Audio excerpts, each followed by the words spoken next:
Hello everyone, and welcome to the second video of the introduction into the viable system model. In this video I would like to have a look on the what and how, but at the beginning from a very basic level. So let's start at first with the environment. So the context the system is embedded in, and Stafford Beer intentionally wanted to have it as an amorphous shape, so it maybe looks a little bit like a potato or a peanut or even an amoeba. And the idea behind it is that the environment is of course always much more complex, much more dynamic than we as human beings can grasp with our cognitive apparatus. Therefore, he decided to have this funny looking shape to make clear it is always more than we with our brains can process. So the environment is the start.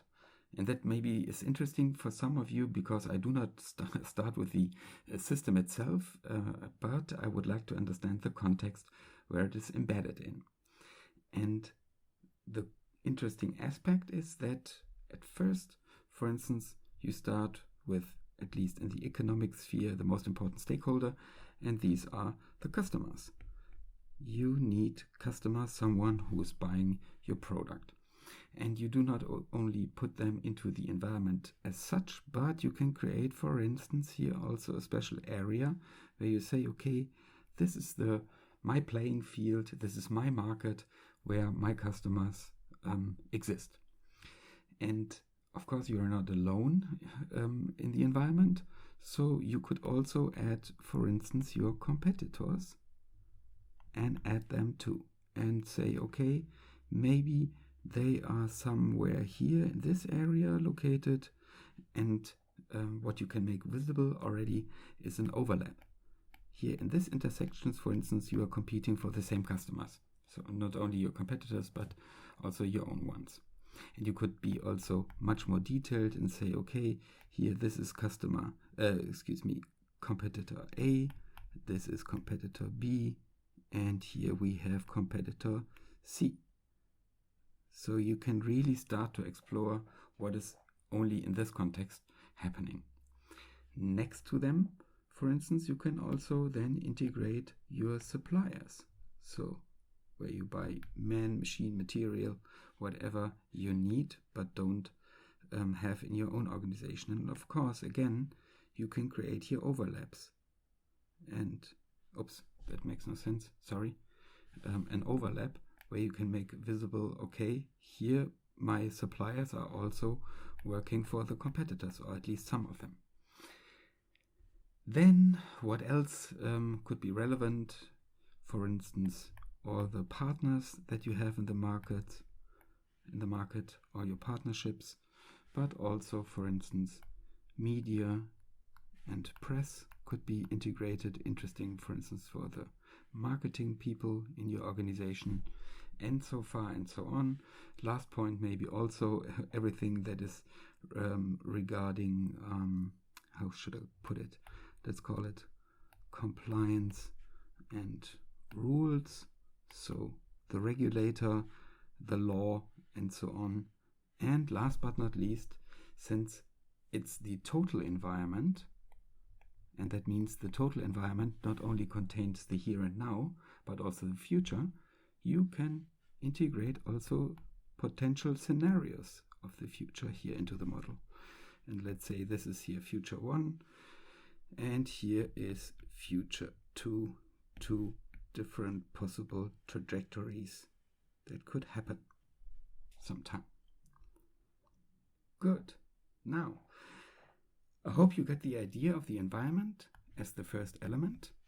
Now I would like to continue. Here, I just want to highlight it, the first important element, the environment. Now I would like to continue with the first system function within a viable system, and that is the so-called operation. The operation is shown as a circle, and the operation is a very special entity because they are the ones who have the responsibility and also, in an ideal world, the freedom to deliver something for the customer. And that is shown here usually with this kind of arrow. This is the first connection from the operation towards the customers. And in a classical world, we could call this kind of a delivery. But I'd like to be very precise in this context and introduce a concept from the so-called service dominant logic. That means you can make it also here with this model, with the VSM visible, that the most important stakeholders that you have, the customers, they are the ones who decide if you have really delivered value in use. Because you might think you have built the most awesome product in the world, but indeed the customer decides in the moment he applies a tool, a product, a service, whatever, if it's useful or not, if it helps him to achieve a goal or not. So to be really harsh and precise, all that the operation in any viable system, and also not only in viable systems, but any delivery operational unit can do, is they deliver promises. But the truth can be only found when the customer is using whatever you have delivered. So, having said that, now it's time to close the loop, because we want to have loops that balance themselves, that in the best sense are able to find a good, stable point. And here in this relationship, what could be a metaphor to close here this loop, of course, on the one hand, before an operation can build something and deliver then the promise of a value in use, at first you need maybe orders. Very simple. Or when you have delivered whatever the customer ordered, then you get some sort of compensation. Usually, of course, just money. But now I can still not continue and have to add another aspect that is important to understand how loops in the VSM shall work in an ideal world. And that is the idea that any information that is now flowing into the operation as a system must be kind of filtered. Here we have a filter process or an attenuation. So the idea behind this is that for sure the customers would like to have any product in any quality and any availability, and of course, if possible, for any price. But as you might imagine, this is totally unrealistic. So the operation is forced, so to speak, to decide what kind of orders can we let into our system, and by this we make sure that we build only something that we are capable of building. So this filter process on the one hand here is totally normal when something information is going into the operation. On the other hand, in order to balance now this loop, we have an effect that I show now here a little bit exaggerated. We have to amplify on the way back towards the customer whatever we have delivered. And the idea behind it is relatively simple. Just imagine the operation here. It would be a car manufacturer, and you have all the raw materials, all the stuff that you have either built or bought from your suppliers. But each part for itself is, of course, of no value. It's not a car. But in the moment you assemble it, then you deliver something that is more than the sum of its elements. And also, of course, then also the contained promise, the value that this car will provide when the customers will use it, and what they will enjoy. So the idea is here, on the one hand, we have to filter the incoming information and reduce it, because that would otherwise be not possible to be of use for the operation, unrealistic orders. And at the same time, on the way out, we want to amplify whatever we have done in the operation in order to balance the loop and of course deliver something that makes customers happy when they use it. Yeah, so that is the basic idea of every loop in the VSM. The ingoing information must be filtered, and the outgoing information or assembly of something that like a product has also contains an information is amplified towards the customer. And later on, it would be really hard to always draw these kind of loops and arrows. Therefore, each time you see something like that, on the one hand, there's always this filter and amplification idea behind. But to make it much more easier, later on, I will just use a straight line. But the line is still the idea behind that it's a loop. So please keep this in mind. It's always bidirectional. Good. Now let's continue with the next system, something that you might intuitively expect, and a systemic function that nowadays has to struggle with its reputation.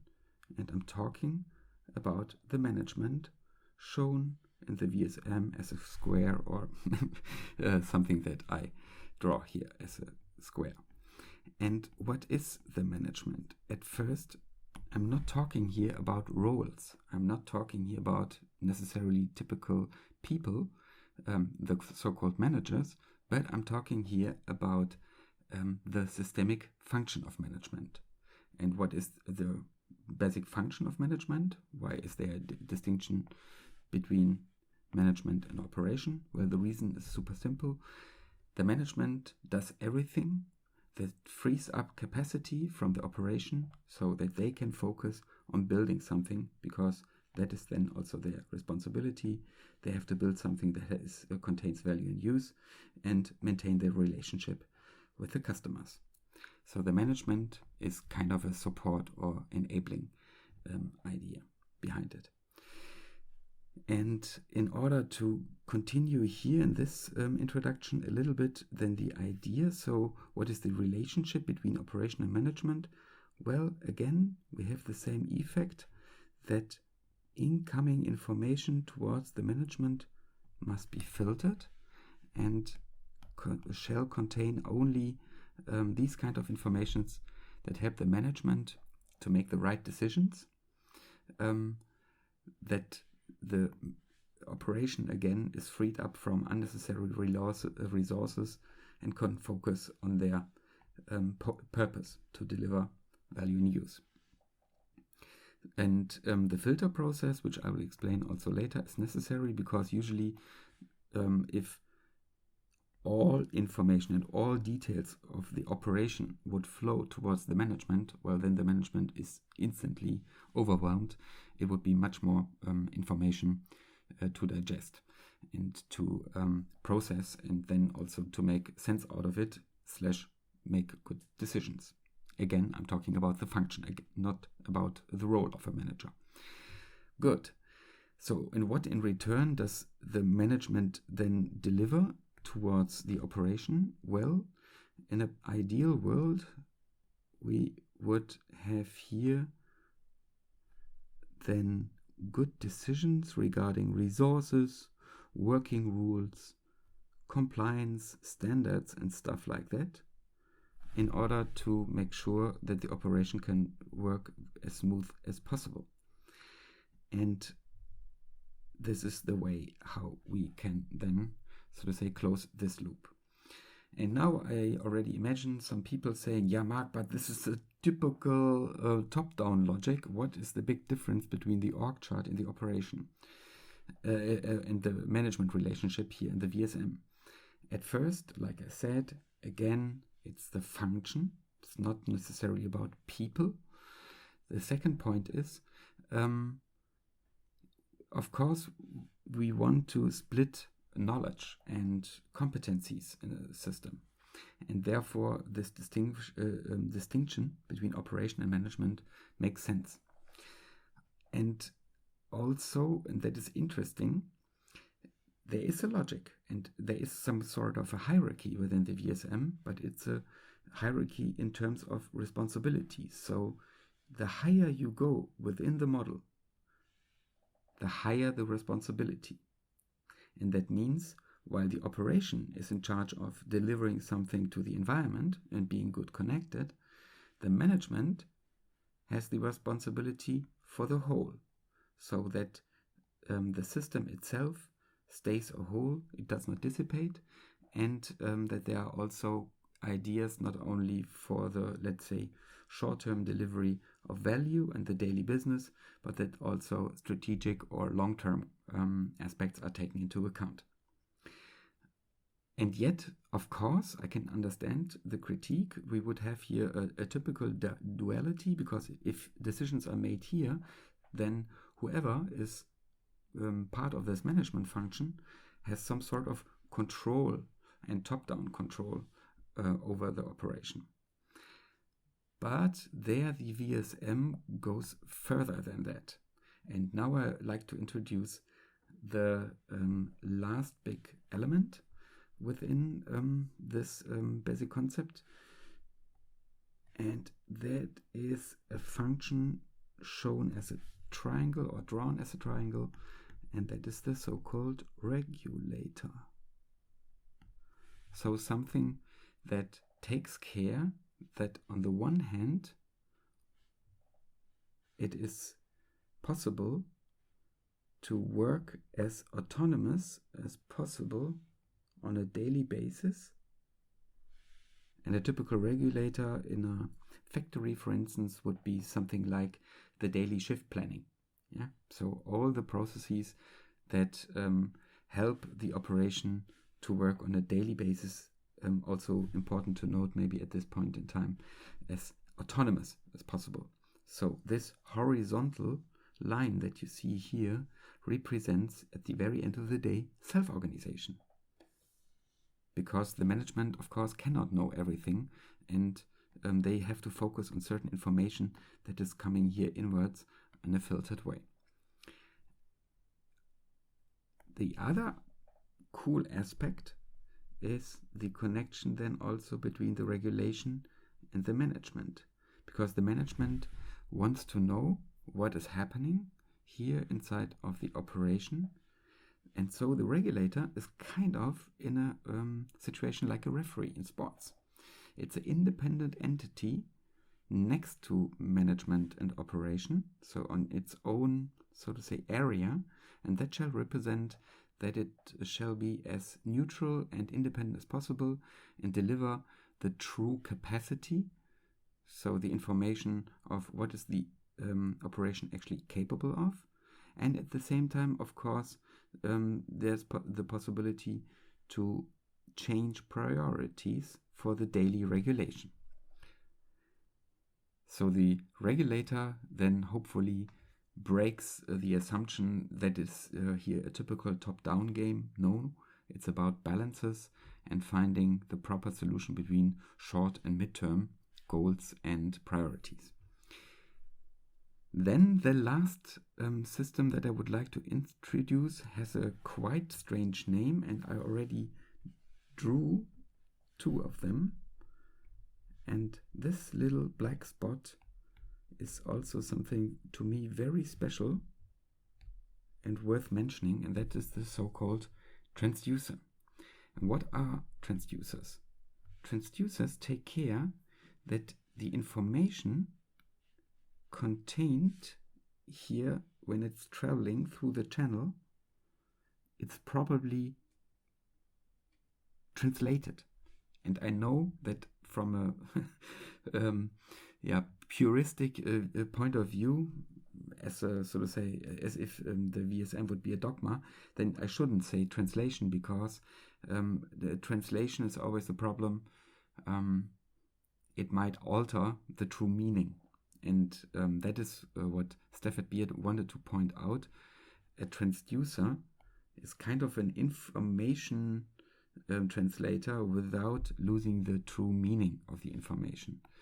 And the need is maybe quite obvious when you think about the language that is spoken on the one hand in the shop floor, in the operation, and then the language that is spoken here in the management. So of course you need also here the so-called transducers, kind of special interfaces. They take care that information does not get lost when it crosses system boundaries, or here these element boundaries. And most importantly, of course, here towards the customer, the transducer must be very well and also in understanding what are the needs of the customers and what do we have to then really to deliver and make sure that we do not build anything stupid. So these are the most important elements. Just to repeat them: the total environment, then the operation, which builds something that hopefully delivers value in use for the customers in the environment, the management, which is in charge of the long-term development of the company and freeing up resources by enabling the operation to focus on what's important to them. And then last but not least, the referee in the system, the regulator, someone who on the one hand understands the capabilities here in this connection towards the operation, the capabilities of the system, and also is able to communicate the real performance towards the management, and also then back for the management the chance to change priorities, because here mostly, in quotes, daily stuff is done, but not the long-term aspects. They are more handled here on the management side. Yeah, and that's it for the first part of the basic concepts. In the next video then we will really dive into the full model. See you there.